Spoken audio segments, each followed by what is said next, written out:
जय माता दी, जय मां कामाख्या।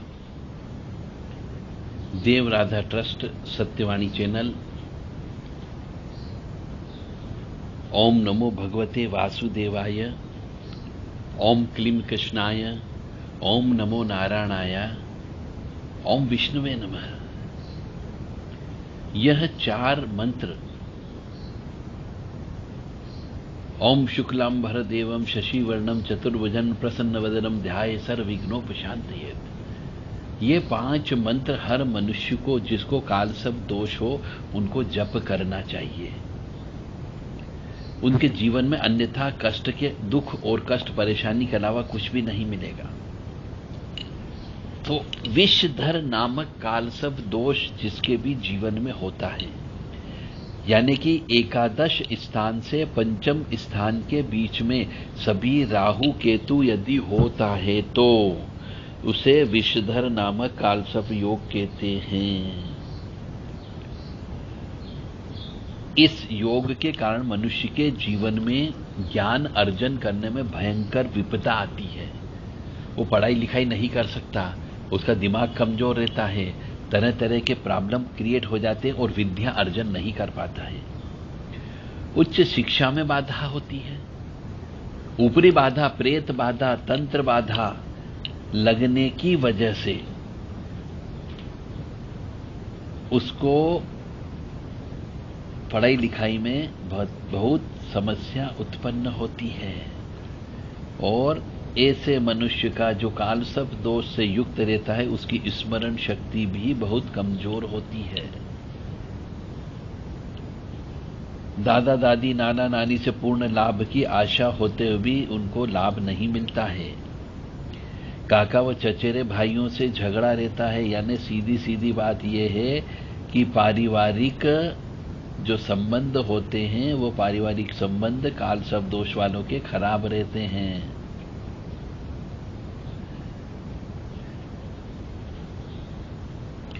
और जो विषधर नामक कालसर्प दोष से ग्रसित रहते हैं, उनकी संतानें बीमार रहती है,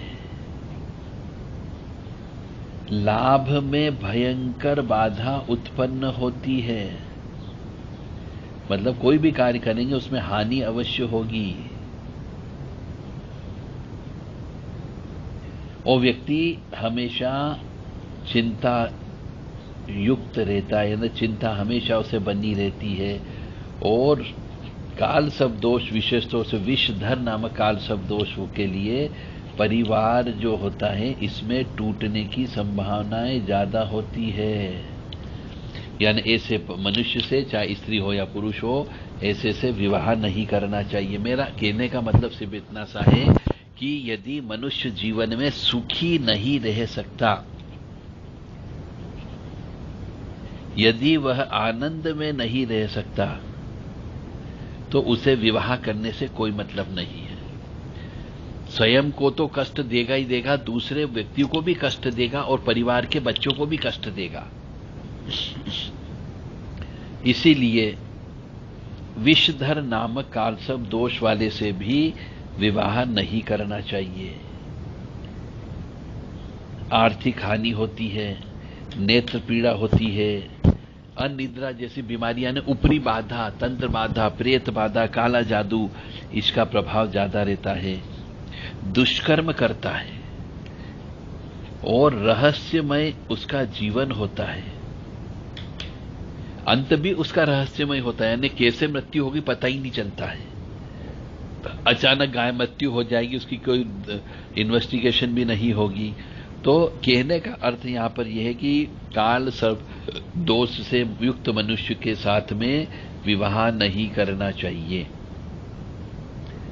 अब यदि आप करते हो तो जीवन में संघर्ष बहुत देखना पड़ेगा, खाने के लाले पड़ सकते हैं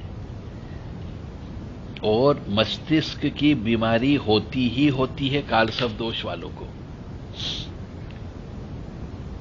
इसका उपाय महामृत्युंजय मंत्र जप करें, शिवजी मंदिर बनाएं, राहु केतु के शांति कराते रहें, पंचमी के दिन, जो नाग पंचमी आती है उस दिन विशेष अनुष्ठान करें, कालसर्प दोष यज्ञ करवाएं, पीपल के वृक्ष लगाना चाहिए, अधिक से अधिक पीपल के वृक्ष लगाएं, शिव जी का मंदिर बना देना चाहिए क्योंकि मंदिर का दोष भी रहता है, और बेल पत्री का वृक्ष भी लगाना चाहिए, और शिवरात्रि के दिन विशेष तौर से रात भर जगना चाहिए और जागरण करना चाहिए, और नाग पंचमी के दिन भी जगना चाहिए और नागों की सेवा करना चाहिए, नागों को छुड़ाना चाहिए। ये सब काम यदि व्यक्ति कर सके तो करे, अन्यथा विवाह नहीं करना चाहिए। तो ये था आपका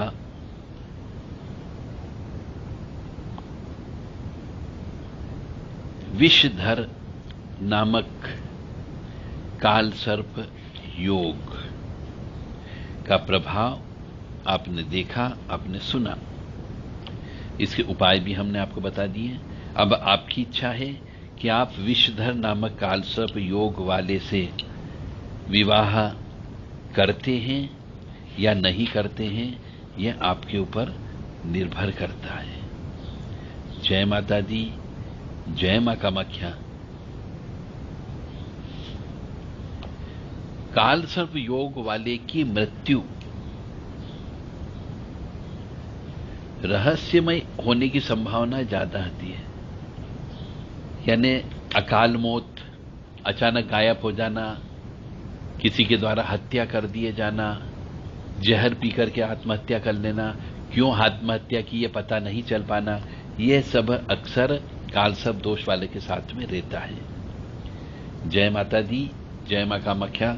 मां भगवती जगत जननी आपको सद्बुद्धि प्रदान करे कि आप इन कालसर्प दोष वालों से दूर रहें। कालसर्प दोष वालों को सर्विस पर भी नहीं रखना चाहिए, और कालसर्प दोष वाले का प्रभाव आपके ऊपर भी पड़ेगा यदि आप सर्विस पर रखते हो तो, या फिर विवाह करते हो तो उस विवाह का प्रभाव यदि स्त्री लेकर के आ जाते हो कालसर्प दोष वाली, तो वो आपको तकलीफ अवश्य प्रदान करेगी। और यदि आप किसी अपनी लड़की की शादी किसी पुरुष से कर देते हो जिसका कालसर्प दोष है, तो उसका प्रभाव भी आपके परिवार के ऊपर अवश्य पड़ेगा ही पड़ेगा। यानी जीवन में आप अपने ऊपर कष्टों का कंबल ओढ़ने के लिए या फिर खुद कुएं में कूदने के लिए तैयार रहते हो, ये उसका अर्थ होता है। तो अब मेरी बात यदि बुरी लगी हो तो माफी चाहता हूं, परंतु जो सत्य बात है वो मैंने आपके सामने रख दी है। जय माता दी, जय मां कामाख्या।